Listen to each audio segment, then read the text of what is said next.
Big Sills, National Football Show. Welcome aboard. Hope all are having a great day. We really appreciate it. Thank you so much. Thank you for what you guys have done for our show and how you guys have added so much to it and making it one of the fastest growing shows in all of YouTube. I mean it, man. We really absolutely love it. And we appreciate you guys coming aboard with us each and every single day. That game last night, that national championship game, I was just telling Xander, it was like Alabama versus Citadel. See, they're trying to make it TV friendly, which means other parts of the country outside of the Southeast. You understand the SEC is now the premier league of college football. The fourth team in the Southeastern Conference, LSU, would have waxed every other team in that Final Four except for Georgia. Unbelievable job that Kirby Smart has done. He's taken the baton from Nick Saban, and now in the micro, Georgia's the best college football program in the country. The macro, still over a decade, it's still Alabama. Those teams are still going to battle it out for the national championship. And I'll make this point to you. Let me say this to you. What do you think is tougher to win? Xander, what do you guys think is tougher to win, the Southeastern Conference or the national championship today? What do you think is tougher to win? What do you think is tougher to – shit, I think winning the Western Division in the SEC is tougher to win than the national title. Winning the Southeastern Conference championship is a tougher road to be the champion in that league than to be the national title. Because remember something, you have to play for the national championship in front of like a committee. When you're playing for the SEC, it's all on the field. That's why the Southeastern Conference is the toughest conference in the country. Who would have ever thought that it's third on the list? Winning the SEC is number one. Winning the West in the Southeastern Conference is number one. Then the national title. TCU didn't belong in that game. TCU didn't belong in the Final Four. It should have been, and the only reason I give Michigan the pass is because at least they won their conference. It should have been Michigan, Tennessee, Alabama, and it should have been Georgia. It would have been more entertaining. But you see, the networks are kind of involved in it. That was a shitty game last night. Absolutely terrible. All right, let's move out of that.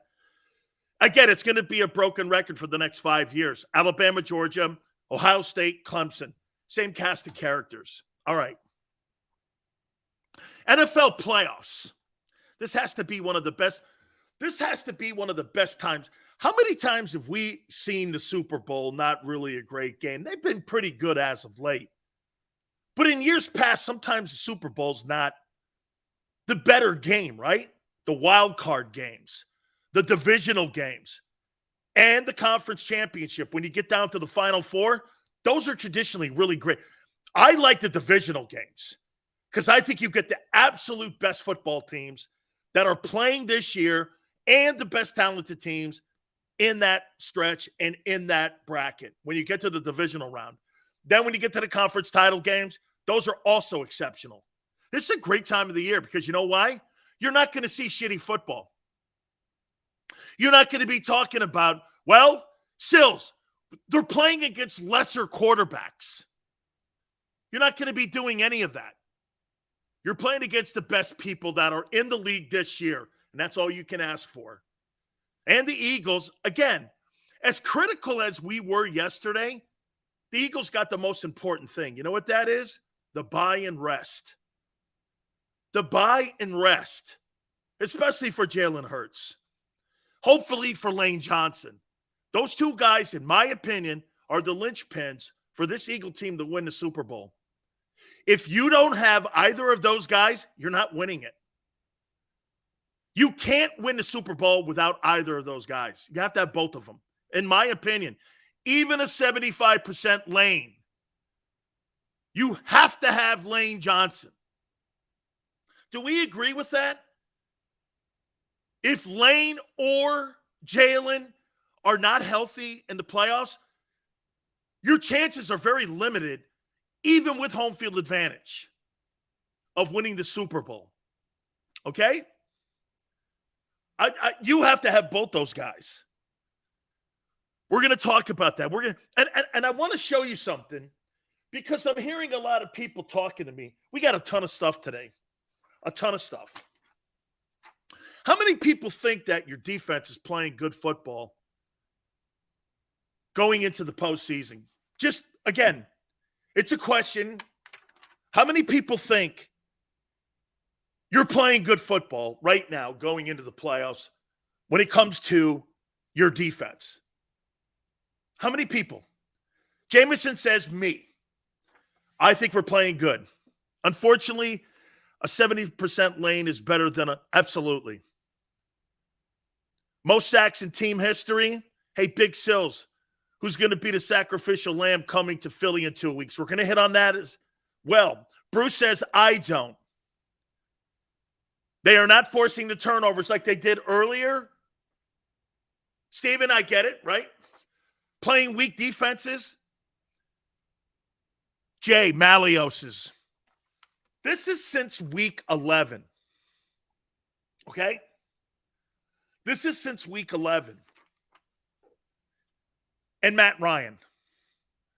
These are the quarterbacks with completion percentages against Jonathan Gannon's defense, who I'm hearing is now interviewing sometime this week for the Texans job.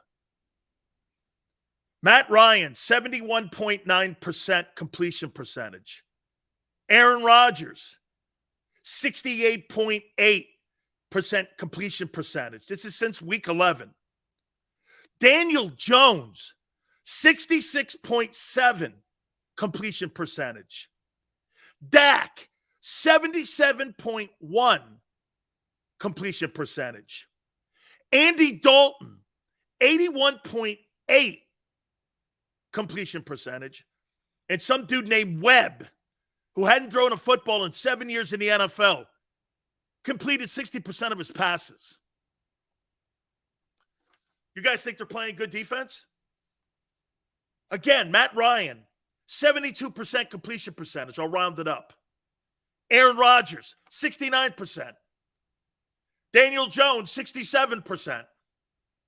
Dak, 77%. Andy Dalton, 82%. And Webb, 60%. And he was the third team quarterback on the team. That's not very good. That's not very good. Your pass defense, for whatever reason, Jonathan Gannon is back to playing the bend but don't break. And you know what you do? You look at his numbers and you go, Sills, he's top 10. And in some aspects, he's top 5 in every category. God dang it, man.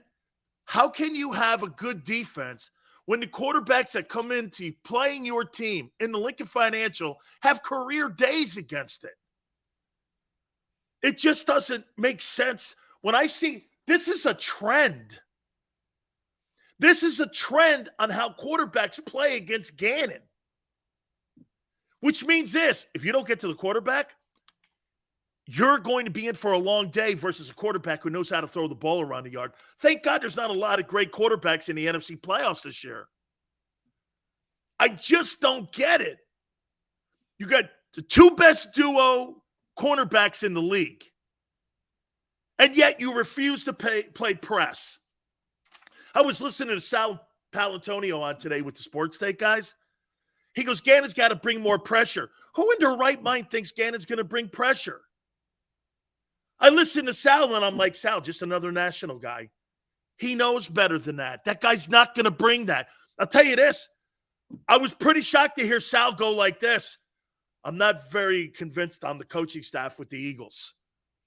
So that's not just me saying it, folks. That's also Barrett kind of saying it.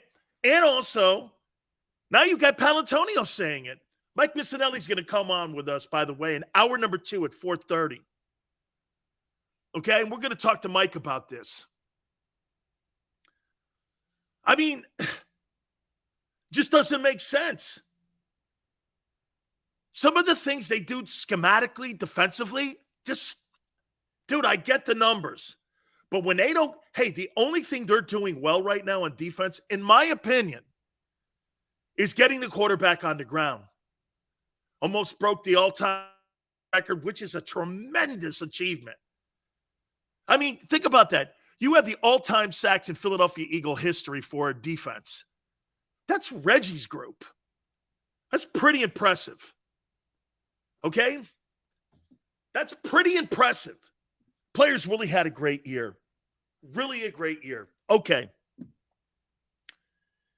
I want to go over to Howie Roseman here. I want to get to the topics here.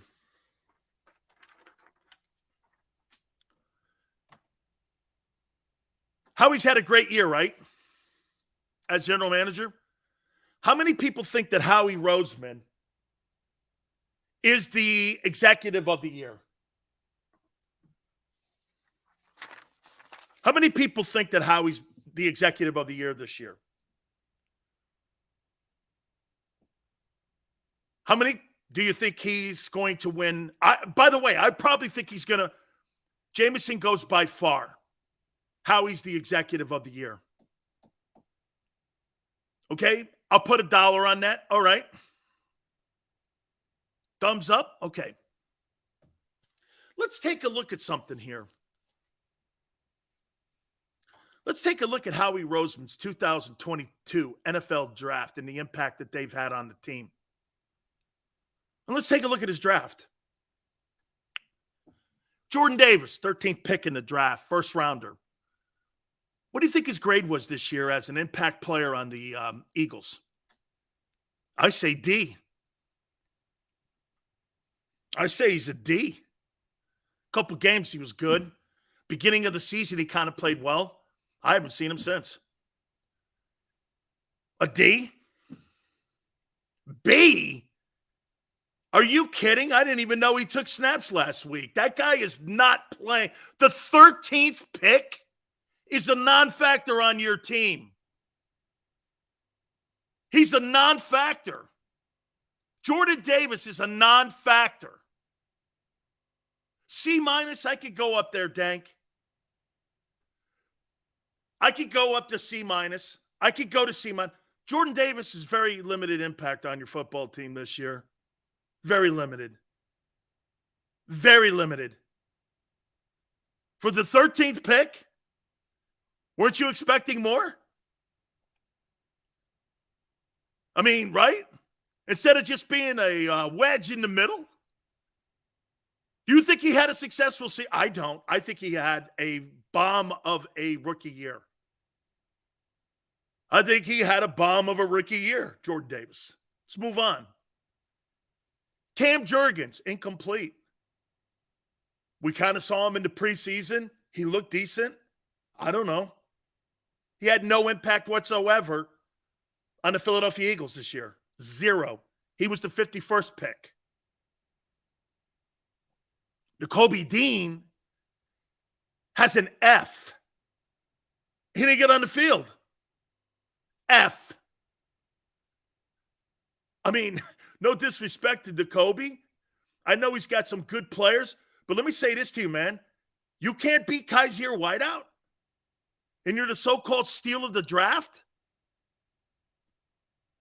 Dude, you're a special teams guy right now. Kevon Johnson, F.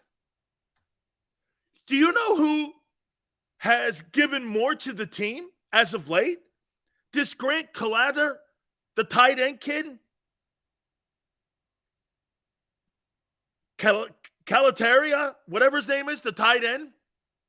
That kid, the tight end guy, who was a 6th rounder? Who barely plays? Dude, this has been a shit draft for Howie. This is a shit draft. Here, let me take it back.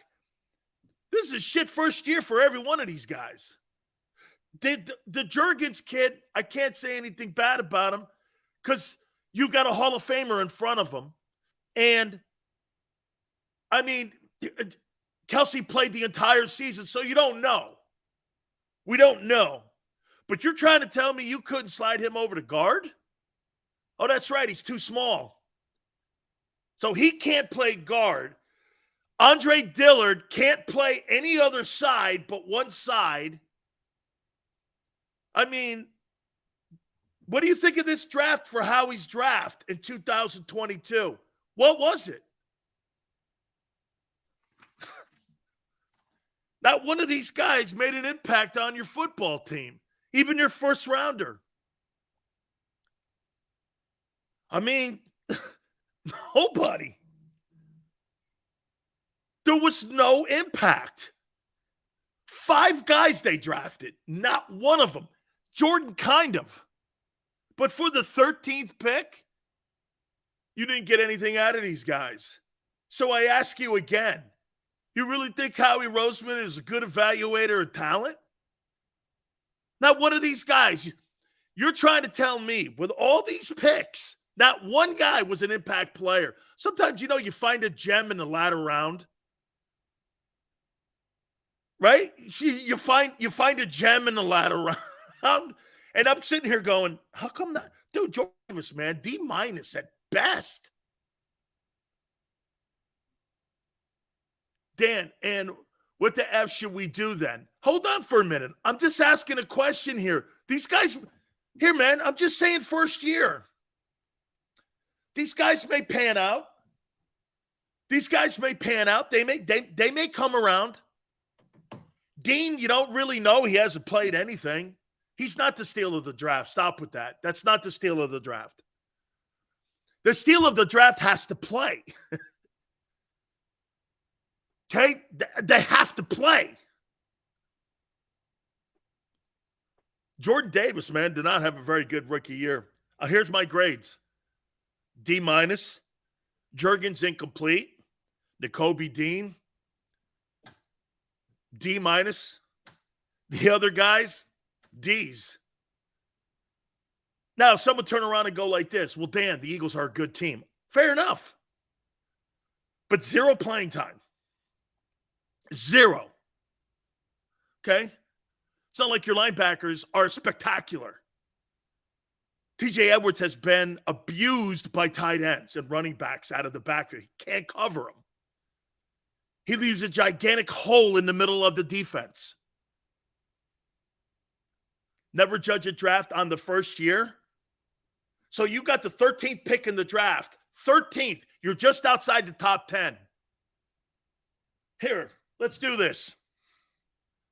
Let's take a look at those top 10. Let's take a look at some of those guys in front of him. And with some of those guys that were drafted in front of him.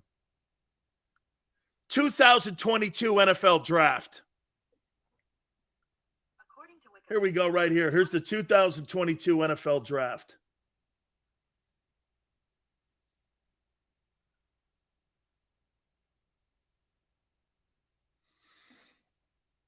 Let's see here. This goes up.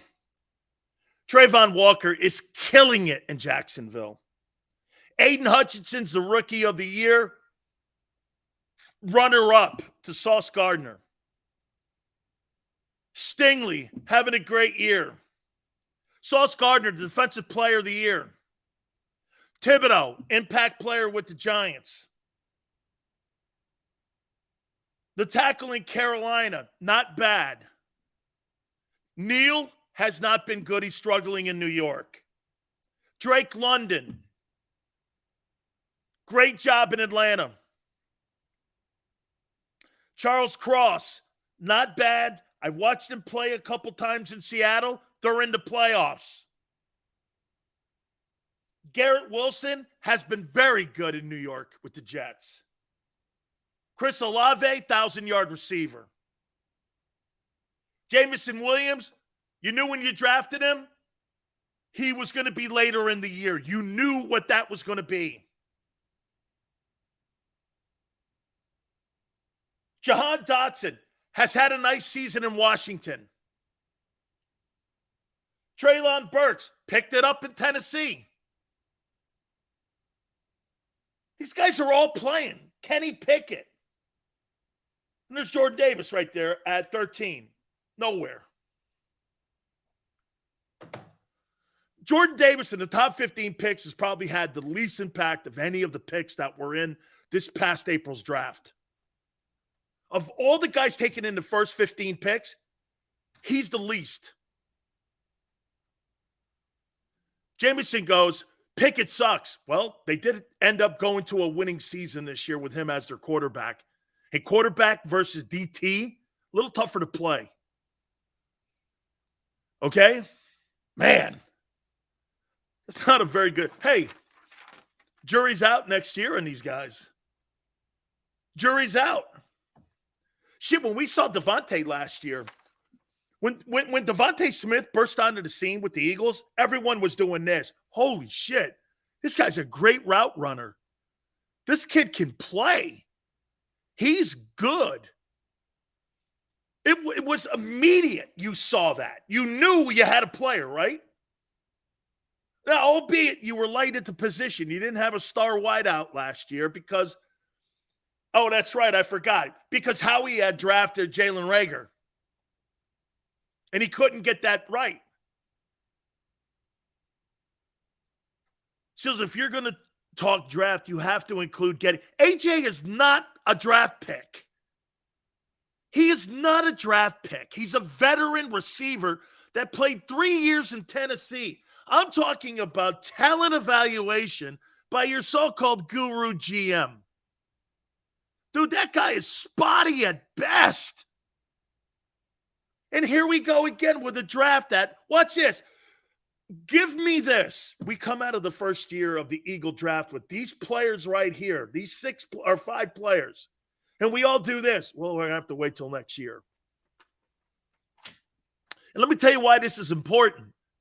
You got decisions to make at defensive tackle of what you're going to do. Is Jordan Davis the heir apparent to Fletcher Cox? I don't know. You feel comfortable passing the baton. Hey, if I'm Javon Hargrave, the inability of Jordan Davis to grab hold of a position and to let the Eagles know he's the future, it accentuates him coming back and also the contract talks to give him what he wants. Howie wanted to be able to go like this with Jordan Davis and use that guy versus Javon Hargrave in negotiations. Hey, you don't want to sign for a hometown deal? I got Jordan Davis in the background. You can't say that now. You don't know if this guy is going to come in shape. You don't know if this guy's a player yet. This is about positioning and also building the team for next year. Jordan Davis made it easy for Howie to have to do this. We're going to have to bring Javon Hargrave back because I don't know if Jordan Davis is the dude. And by the way, just being a run stopper with the 13th pick is not good enough. You could have got him in the latter part of the round. The 13th pick? Shit, man, that's a premium high first-round pick. And just to be Vince Wilfork, I don't know. I don't know. Every single one of these draft picks, you're like this here, and I'm going to do something here. Watch this. I'm going to give them the benefit. I'm going to give them the benefit. Let's see what happens next year. You can write their rookie years off. Not very good. Okay? Not very good. If I'm Javon Hargrave, I do this. Man, I'm going to be a wealthy man in Philadelphia. Philly now has to pay him. And you see that offer they offered him, 3 years, $51 million? Bro, you could put that back in your top desk, Howie. He'll go in the open market, 11 sacks, 60 tackles, potentially in the NFC title game. He'll get $65 million. You need to be in the $62 to $65 million range if you want to bring Javon Hargrave back. That's worth 51? Bro, that's not going to cut it. That's not going to cut it. So Hargrave looks like that could be already a built-in decision. It's why Howie put the deal on the table, because they looked at Davis's play this year. They're not sure. Nobody's sure. Look, I like Jordan Davis. I think if the kid gets himself in better shape and has more of a commitment to the game, I think he could be really good. But watch this. We've been saying that about him since he was at Georgia. Remember what I told you when you drafted him? How do you have 9 sacks in 45 games at Georgia? When you watch some of those kids play last night, they got freshman kids on that roster that are spectacular. Some of the best talented defensive football players are down there at that Georgia Bulldog program. Okay? I mean, they're spectacular. That's some of the best talent I've seen in a long time. Dude, this kid's got to play. And he's got to show us that he can play. Howie's drafting, once again, has a class where you went like this. I don't know. Again, looks like another dud class. Now, kid, I want to be fair. The Juergens kid, that's not fair, and I'm not going to tag him as anything other than incomplete. We don't know. I saw him in the preseason. He looked pretty good. He looked pretty good. He looks like he's going to be a pretty good heir apparent to Jason Kelce. Absolutely. I think he's going to be a good player. But we have to wait and see him get out on the field. We got to wait and see if he's durable like Jason is and all that. So we got to wait and see. Just because Howie Roseman has all these draft picks, that don't mean Howie Roseman's going to do well in the draft. He's suspect at best on picking draft picks. It's been pretty decent as of late. Can I tell you why?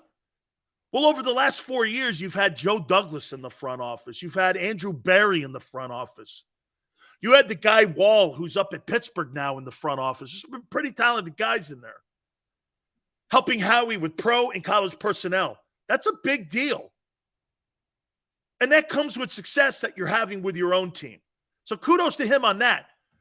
There's no question, the front office, I mean, these guys are everywhere now. Assistant general managers, they're running their own sheds now. Howie's done a nice job there. He has. You evaluate the draft class 2 to 3 years out. That's the metric. True.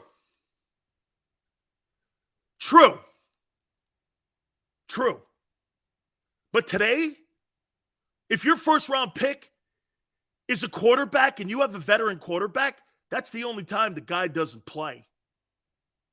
Jordan Davis has been a non-factor since he's come off being hurt. A non-factor. All right. I want to go here now.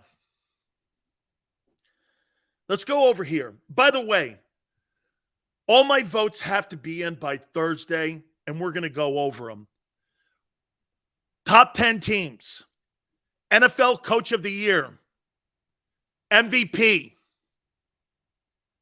Ranking the top quarterbacks, finishing up the 18th week of the NFL.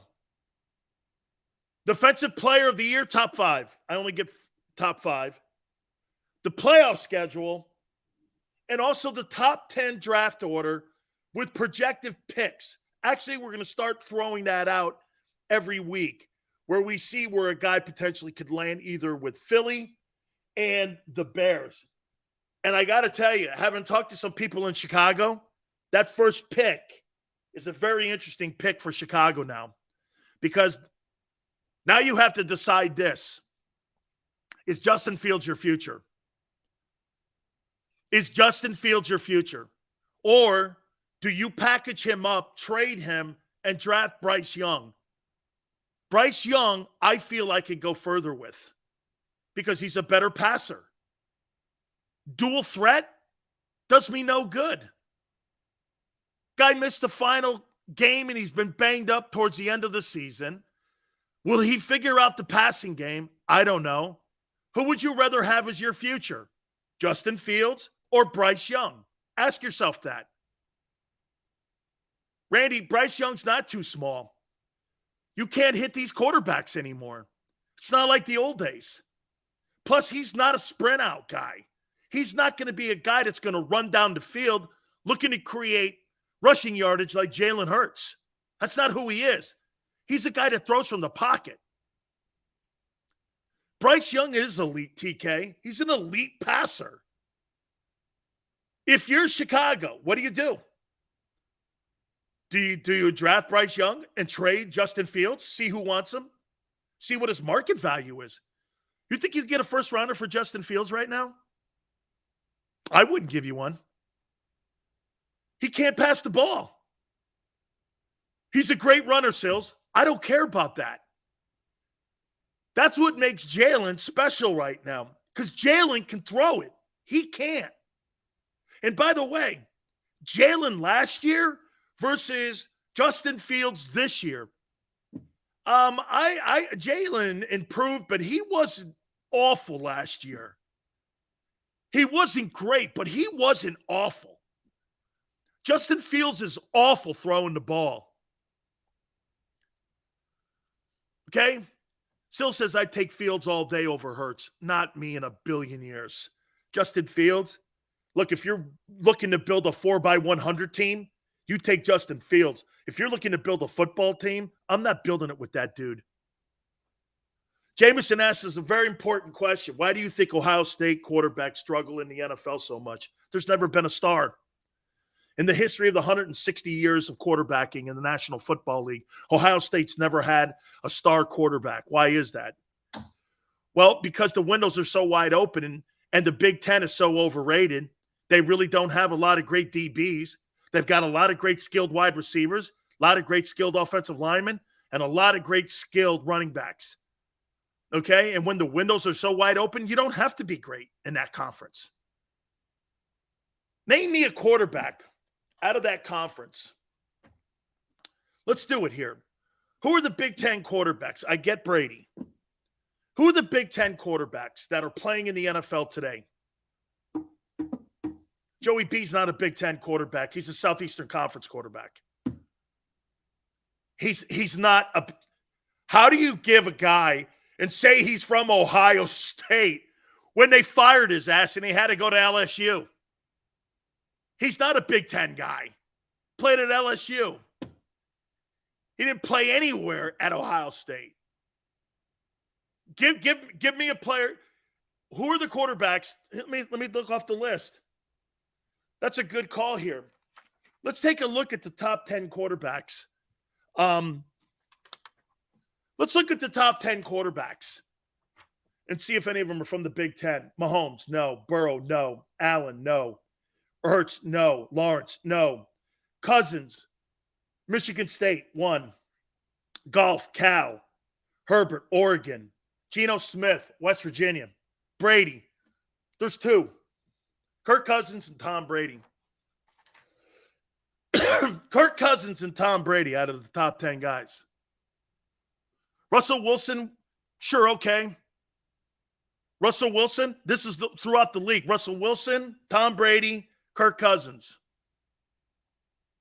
Starting.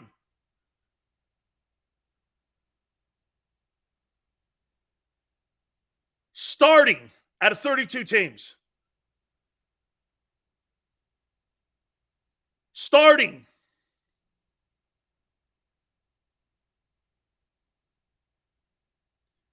Russell Wilson did start his career. Get this, Arthur. The head coach at NC State told him that they were giving the job to Mike Glennon, so it's in his best interest to transfer. So he transferred to Wisconsin. I'm talking playing right now, dudes. 3 dudes starting in the Big Ten. That conference does not produce quarterbacks. The best school that has produced quarterbacks in the Big Ten is Purdue. That's all you need to know. Okay? Kenny Pickett's a Pitt kid. Okay? Joe Namath is a Bama guy. And I'm talking today. Today. That's why Ohio State struggles at quarterback, because that conference doesn't produce quarterbacks. The best quarterbacks in the country go out west and to the Southeastern Conference now. They never went to the SEC before. Okay? They all went west. Now they go to the SEC and they go. That's what's changed for the Pac-12. The Pac-12 no longer get the best players in the country, especially at that position. You know why? Because they're all going to the SEC. CJ Stroud is a bum. Good luck. You draft him. He is not special. That CJ Stroud kid is not special. Look at the guys in the game today. There's like 3 or 4 guys from the Big Ten. Not very good, and it's not a great track record. All right. Let's go here now. What will be a better matchup for the Eagles coming out of this weekend? By the way, you guys are not going to know who your opponent is until Monday night. That means your coaching staff is going to have to really put a great game plan together, and they're going to have to put game plans together for 3 teams: Giants, Cowboys, and Bucks. Now, they're afforded the ability because they've played the Cowboys and they've played the Giants. And they played the Bucks a year ago. They're pretty much going to do the same thing. So they'll be able to have familiarity with those 3 teams. But what makes for the best matchup for this team in its current shape? Potentially not having Lane or 75% Lane, a banged up quarterback. Who do you want to see in that divisional game at Lincoln Financial? I'll tell you who I want to see. Okay? I'll tell you who I want to see. Okay? I'll tell you who I want to see, and I'll tell you why. Okay? Seals, if you're Howie, would you move off of Jalen? No. Absolutely not. You built this team around him. This is what you are. Like in Baltimore. You're not going to don't be the Houston Texans. Stick to what you're doing. Have some continuity. Okay? Have some consistency. You can't just move off of Jalen like that. Seattle, Cowboys, Hawks, Giants. Here's why I want the Eagles to play the Bucks. You don't have momentum right now going into the playoffs. You have a really good record, but you don't have momentum. There's people that are doubting you now. There's people that think you're a one-and-done team. Personally, I think the team's wobbling too. I don't think you played well the last month. You're not playing well the last month. But if you can beat Brady, look at what that will do to the psyche in the locker room. If you beat Brady and you knock Brady out, you're going to Super Bowl. That Niner game will be tough. But nobody knows what Brock Purdy's going to do in the postseason. And it's not fair for me to sit here and go, well, Jalen got crushed in the playoff game last year against Brady and the Buccaneers, and sit here and go, well, Brock Purdy's going to play great. That's not true. I don't know. I don't know what Brock Purdy's going to do. He has 0 playoff experience, and really he has 0 big game experience. I think you learn through adversity and getting pounded. And I think that Eagle team learned from that Buck ass kicking last year on what to expect when you go into a game, especially when you're playing against a guy like that. To me, I want to beat Brady. Do I think the Eagles can beat Brady? I do. I do. Now, some of you would go like this, well, give me the least resistance to get to the Super Bowl. That's okay too. I get it. I don't have a problem with that philosophy. But for me, I think this team needs to get energized again. Am I wrong when I say that? I think this team needs to get energized. I don't think it's energized. And I think it's because of the injuries. Not because they're not professionally ready to play. I'm not saying that. I think this football team needs to get energized again. Get that mojo. Get the mojo back. Just get the mojo back you had. Dude, September. I'll tell you what, your crowning achievement was that Minnesota game. You took that Viking team apart. Coaching, special teams, offense, defense. You took that football team apart. And that's a pretty good record they have. You took it up. That was your best moment this year, in my opinion. And then ever since that game, it's kind of gone like this. Watch. Then you start getting injured. Then you lose Goddard. The beginning was the Goddard injury because then you started going like this. Then Chicago, Jalen gets hurt. Devonta Maddox is out. Then you lose Lane after Chicago. And it starts to go like this. Then you put that effort up against the Giants at the end of the year versus their scrubs. It's not a way you wanted to go in with the momentum. I want teams with momentum. Have momentum. And I don't think they have it. I think you beat a team like the Bucks. Bucks or maybe Cowboys. How good would that look? Eagles beat the Cowboys again. And this time they beat him at Lincoln Financial in the divisional round of the NFC playoffs. That would be great. If you win that game against either the Cowboys or the Buccaneers, I think you're going to be right in there with the Bengals, Bills, and Chiefs. But I just don't think this team has momentum right now. I think they're getting by.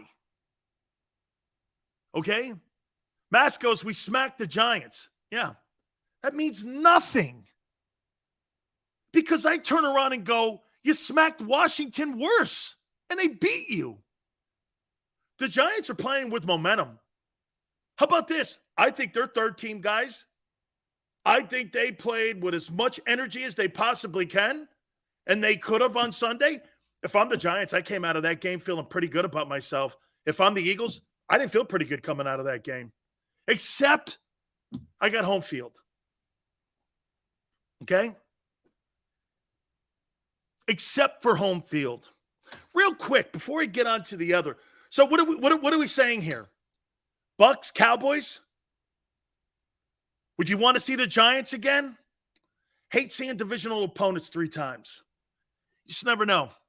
And plus, you're not the same football team. You're not as healthy as you were when you beat the Giants the first time. You're clearly not. And if the Giants would have played some of their starters, they'd have beat you Sunday. The Giants would have beat you Sunday.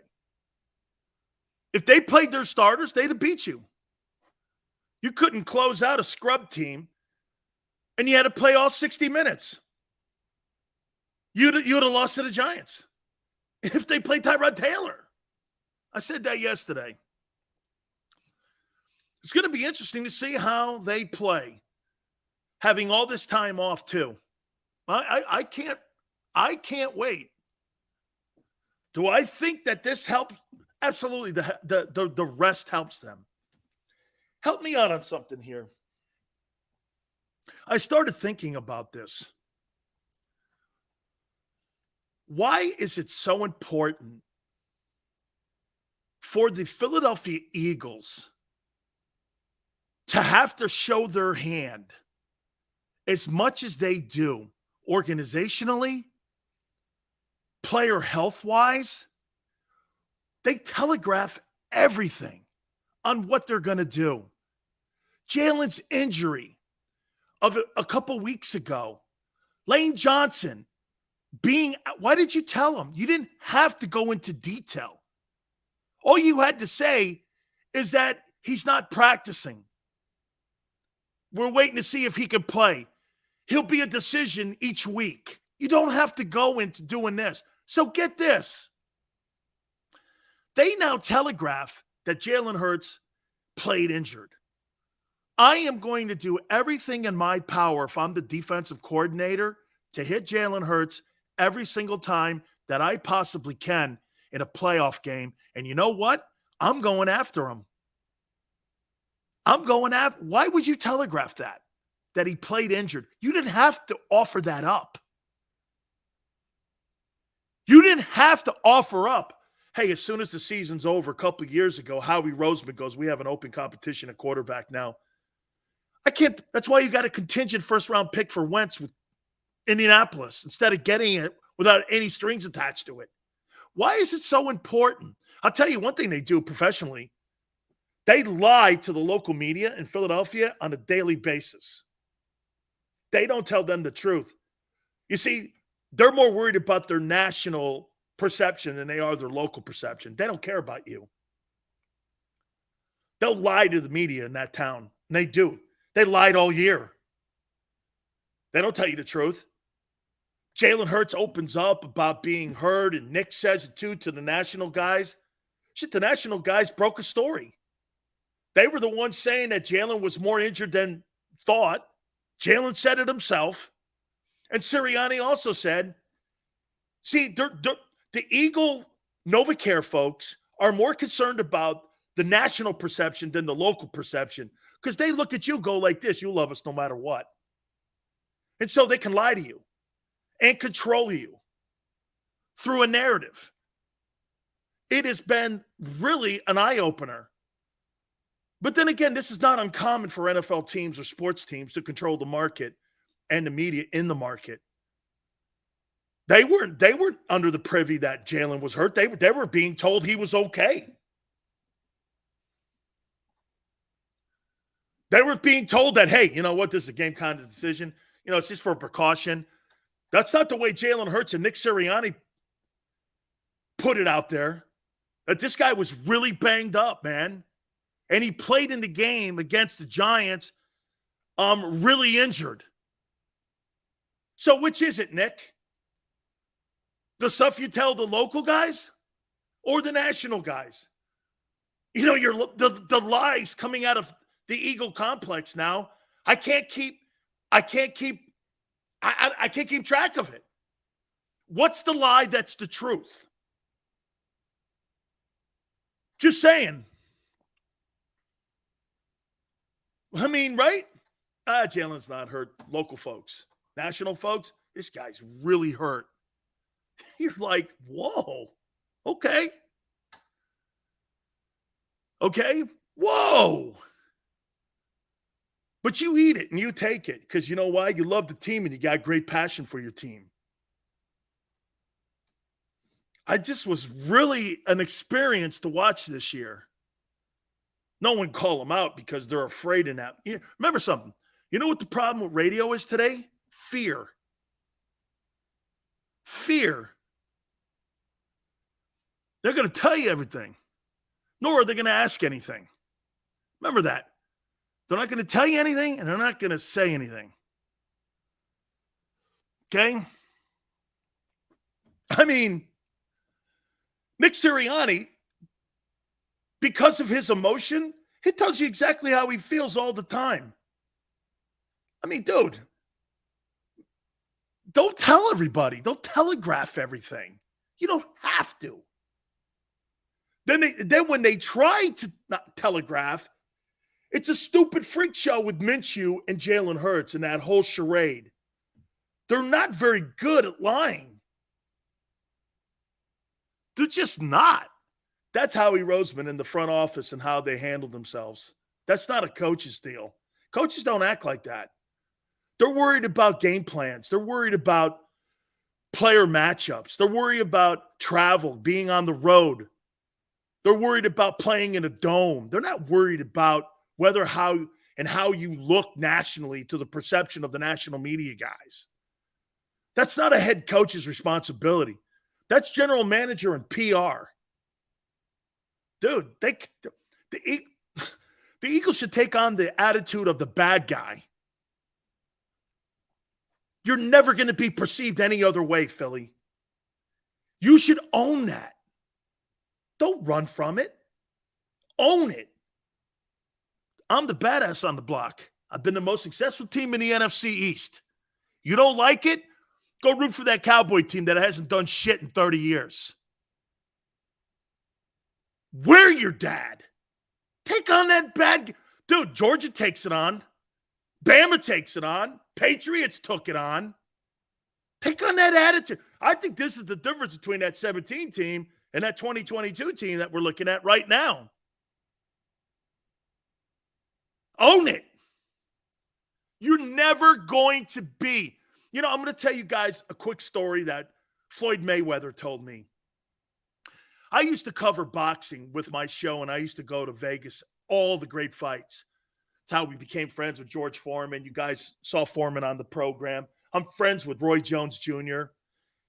He's from Escambia. He's from the Pensacola area. And I'll never forget when I asked Roy, and Roy to introduce me to Mayweather, became friends with him. There's a part of me that likes Floyd Mayweather. So I asked Mayweather, dude, how are you making so much money? How are you he goes, dude, I don't care what anybody says. I'm the championship money belt holder. Nobody fights for bigger fights than me. And during his time, he was right. Outside of Tyson, nobody fought for bigger fights with more money than Floyd Mayweather. You know what he decided? The media had made Oscar De La Hoya the babyface, the golden boy, all that other shit, right? He went like this, I'll never be De La Hoya. So he owned being the villain. And that's how he owned the money belt. He owned the identity of being that. Philly runs from that. Well, why does everybody hate us? And great. Great. Great. I love being the bad guy. That guy right there, Swagger, was all about being the bad guy. And no one cared. No one cared. Wear that. But you got an organization now because the general manager gets in the way. You can't build a decent identity because there's too many hands in the pot. Okay? Dude, Machiavelli, mask, shows me you're an educated man. This guy's quoting Machiavelli now to me. That's right. Okay? I'd rather be feared than loved. Absolutely. Take that attitude on. Organization in Philadelphia all year long was, I don't know, boy, the way they handle the media, they have no respect for them. They tell you they do, but they don't. Or they wouldn't lie to you. It's really kind of unprofessional. Seriously, it's a little unprofessional. Guys go out there, they all got jobs. John McMullen's got a job. Some of the people, even Paulie Shore, he's got a job. But that guy will just put his Howie knee pads on, and they like that. That's why you don't get any kind of clear reporting out of that place. There's very few guys that give you clear reporting out of that place. I mean, the national guys got the story. Jalen was really hurt, and he played hurt. Nobody in Philly was doing stories in the Inquirer. We weren't talking about it. WIP isn't. This doesn't make sense. You don't have to be that way. Just try to be a little professional. That's all anybody's asking. Dude, you got one of the greatest fan bases in the history of the NFL and the Eagles. They're going to love you no matter what you do. No matter if you're Michael Vick or T.O. or whomever. They're going to love you. As long as you wear that bird and green and white. As long as you wear that, they're going to love you. Now, if you turn into a stupid ass, they're going to revile you. That's the way it should be. That's the way it should be. The fan base in Philly built this team and the perception, not the NovaCare Center, because they don't know what they're doing. You built it. The Eagle fans, the Bills fans built that identity. It's the truth. They didn't lie to so they lied to the national media. Okay. Hey, good for you, man. You keep sticking up for your boys. The local guys were saying he was just rusty. That's not what Jalen Hurts and Nick Sirianni said. So people here are now saying Jalen Hurts was lying to the national media. So Jalen's a liar? Which is it? A good guy or a liar? I'm missing it.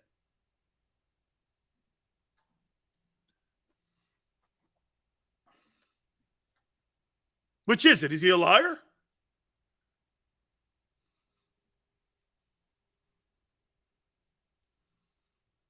Misinformation is a tactic. Oh, I see. So you went out and told Lane was injured, and you thought that was good at the beginning of the week when you didn't have to report it until Thursday. Okay. Dude, then you don't understand how the IR report works. You don't have to. Cotto goes, Jalen is no liar. And I agree with you. I don't think he is either. I don't think he is. I don't. By the way, top 10 NFL teams. We're going to do some of this at the top of the hour. NFL Coach of the Year. NFL QB rankings. I got to have my vote in by Thursday, too, for MVP, Coach of the Year, Defensive Player of the Year. Mike Missinelli also is going to join us from our fabulous postgame show at 4:30 Eastern Time. Yeah, man. Let me go here, too, now that we're hearing all these new potential jobs that maybe Steichen and Gannon are going to interview for. Will Gannon or Steichen be back in 2023? Not one of these guys are getting a job.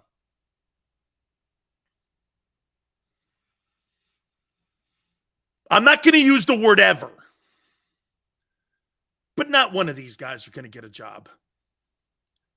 Seriously, you're going to hire Shane Steichen over Brian Flores? You're going to hire Jonathan Gannon over some of the coaches that are out there now? Not one of these guys will be hired. They're going to get into the mix, but they're not going to be hired. There's a logjam of coaches now. Okay? Shit, man. Jim Harbaugh. Sean Payton. God knows what Sean McVay's going to do. There's coaches that are going to be highly sought after. Frank Reich, and by the way, take that notion out that Frank is going to land. Do you know that the Colts have to pay Frank Reich $9 million a year until the year 2026? Why would I take a shitty job? Now, he could be a consultant, from what I'm understanding, but why would he take a job? He's making $9 million a year through 2026. Why would he do that? Because he wants to coach in the NFL? Hey, next couple of years are going to be pretty good for Frank. Frank has a contract at $9 million through the 2026 year. Now, they may have negotiated that number. Okay? They may have negotiated that number out the door. I don't know that. I haven't asked Frank, and I don't really like to get that deep into that. But Frank either got a bucket of money on the way out the door, or he's going to get paid until 2026. That's why the NFL went around telling everybody there's like $800 million worth of unpaid salaries to coaches. And these guys are still not hearing it. They just fired Kingsbury. They gave Kingsbury a raise, and they gave Kingsbury 3 years this past offseason. I mean, why in the world would any of those guys go, yeah, let me take a job now. I'm making $9 million a year through 2026. I wouldn't hire Gannon as a dog catcher, Joseph says. I think he's got hollow numbers this year. I think the players played inside of a shitty system and were great at it. I think he's got a shitty no-win. Hey, once again, I started the show off with this. How many people think this is a good defensive coordinator since week 11? Matt Ryan, 72% completion percentage. Aaron Rodgers, 69%. Daniel Jones, 67%. Dak Prescott, 77%. Andy Dalton, 82%. And some dude named Webb, the 13th quarterback that hadn't thrown a pass in 7 years in the NFL, was 60%. You think you're really going to hire that? And this has been a trend since he's been the coordinator. He can't stop good quarterbacks. He can't. The key this year to the Eagles was their fabulous play by the players, and you didn't play any quarterbacks that were worth the shit. You didn't play any quarterbacks that were worth the shit, and you're probably not going to play any in the postseason. And if you do, Gannon's done. What quarterback has Gannon stopped? Cousins. He didn't stop Jared Goff. Jared Goff threw for 335 yards in that ball game. Shit, he did.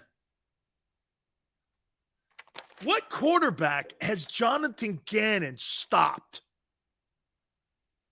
Come on, man. This is just since week 11. This is just since week 11. I don't get it. I guess you don't have to be a great coach today to get a job like that. I just don't get it. Mike Missinelli, 4:30 Eastern. Top 10 NFL teams. I want to do that next. And then the NFL Coach of the Year. I got to vote for the Coach of the Year. I got to vote for the MVP. I got to vote for the Defensive Player of the Year. Also, we'll take a look at the draft yet. Gannon sucks, Sills. We have to find someone to take that guy off our hands. You can only pray. Boy, would I love to have Lovie Smith in there. I don't know if that's the kind of guy they'd like to have in there, though. But, man, would Lovie. Lovie's as good as Vic Fangio. He's a hell of a coordinator, and I think he would save Nakobe Dean because they would implement kind of what they're doing now with that Tampa 2. Hit the like button, hour 2. Keep it here on the National Football Show.